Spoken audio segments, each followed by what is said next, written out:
नमस्ते। कभी सोचा है कि कपड़ों पर जो ऑर्गेनिक कपास का लेबल लगा होता है, उसका असली मतलब क्या है? हम में से ज्यादातर लोग यही सोचते हैं कि चलो इसमें कीटनाशक नहीं होंगे। पर सच कहूं तो ये कहानी का बस एक छोटा सा हिस्सा है। आज हम उस लेबल के पीछे की पूरी दुनिया को समझने वाले हैं। एक ऐसी व्यवस्था जो मिट्टी, पौधों और हमारे ग्रह के बीच के एक बहुत ही गहरा और खूबसूरत रिश्ते पर बनी है। तो सवाल यही उठता है, ऑर्गेनिक का असल में मतलब क्या है?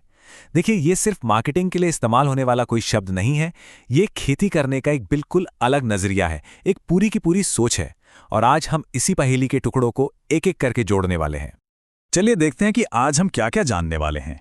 सबसे पहले समझेंगे कि ऑर्गेनिक खेती आखिर है क्या। फिर हम इसके मूल सिद्धांतों, जैव विविधता की जबरदस्त भूमिका और सबसे जरूरी मिट्टी के स्वास्थ्य की गहराई में उतरेंगे।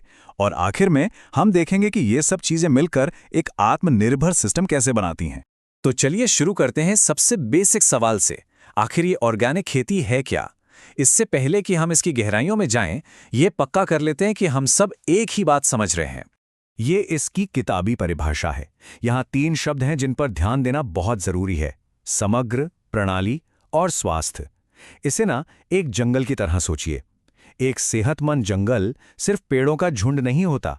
वो पौधों, जानवरों, कीड़ों और अनगिनत छोटे छोटे जीवों का एक आपस में जुड़ा हुआ समुदाय है जो एक दूसरे के सहारे जीते हैं। ऑर्गेनिक खेती का भी यही लक्ष्य है, खेत पर ठीक वैसा ही एक जीता जागता इकोसिस्टम बनाना।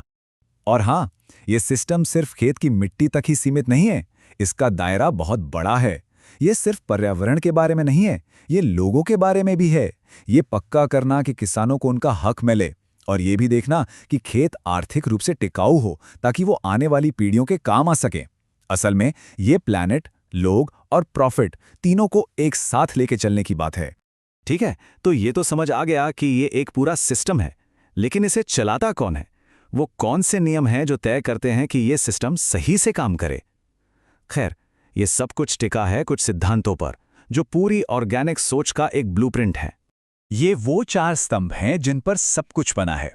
स्वास्थ्य का सिद्धांत, और ये सिर्फ फसल का नहीं बल्कि मिट्टी, पौधे, जानवर और इंसान सबके स्वास्थ्य की बात करता है। पारिस्थितिकी का सिद्धांत कहता है कि प्रकृति के साथ मिल के काम करो, उसके खिलाफ नहीं। निष्पक्षता ये पक्का करती है कि खेत के मजदूर से लेकर खरीदने वाले तक सबके साथ अच्छा व्यवहार हो।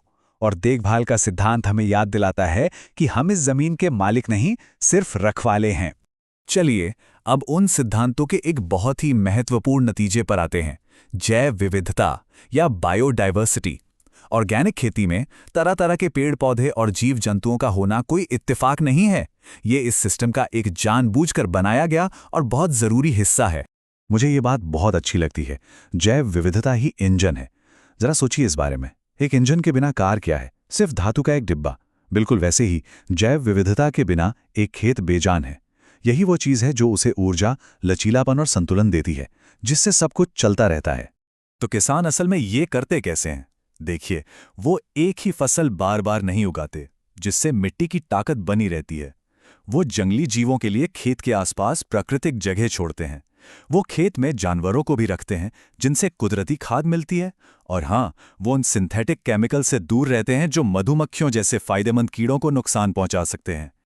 अब चलिए जरा जमीन के नीचे की दुनिया में चलते हैं, क्योंकि दुनिया का सबसे खूबसूरत बगीचा भी तब तक ही है जब तक उसकी नींव यानी मिट्टी मजबूत है। अगर नींव ही कमजोर हो तो सब कुछ ढह जाएगा। ऑर्गेनिक खेती में मिट्टी ही सब कुछ है। और जब हम स्वस्थ मिट्टी कहते हैं तो हमारा मतलब एक खास चीज से होता है: सॉइल ऑर्गेनिक कार्बन या SOC। इसे मिट्टी का हेल्थ रिपोर्ट कार्ड समझ लीजिए। SOC का लेवल जितना ज्यादा होगा, मिट्टी उतनी ही सेहतमंद और जिंदा मानी जाएगी। और यहाँ एक ठोस लक्ष्य है: 3% से ज्यादा SOC।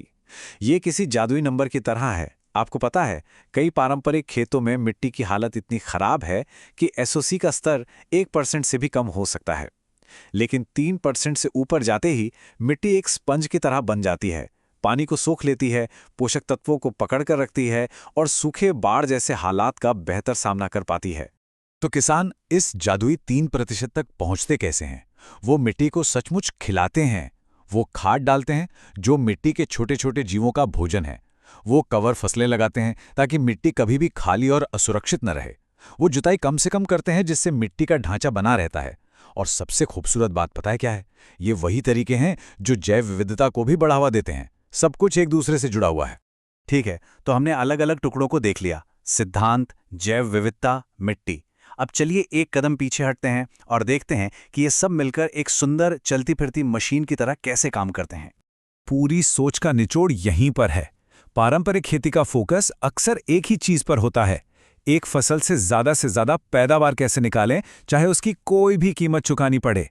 वहीं ऑर्गेनिक खेती का नजरिया बिल्कुल अलग है।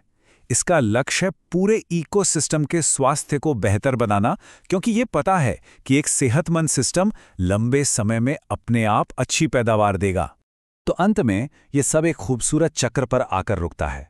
स्वस्थ मिट्टी जैव विविधता को पनपने का मौका देती है। वो जैव विविधता कीटों को कंट्रोल करके और परागण करके पूरे खेत को सहारा देती है। और इन सब को एक साथ बांध कर रखते हैं स्वास्थ्य, पारिस्थितिकी, निष्पक्षता और देखभाल के वो 4 सिद्धांत। तो हम आपको इसी एक आखिरी सवाल के साथ छोड़कर जा रहे हैं। अगर ये सब एक नाजुक आपस में जुड़ा हुआ जाल है, तो क्या होता है जब हम उस जाल का सिर्फ एक धागा खींचते हैं? जब हम मिट्टी के स्वास्थ्य को या जैव विविधता की जरूरत को नजरअंदाज कर देते हैं? ये सवाल सिर्फ खेती के बारे में नहीं है। ये इस बारे में है कि हम इस दुनिया को कैसे देखते हैं, ये समझते हुए कि हमारा हर एक काम कहीं ना कहीं किसी और चीज से जुड़ा हुआ है।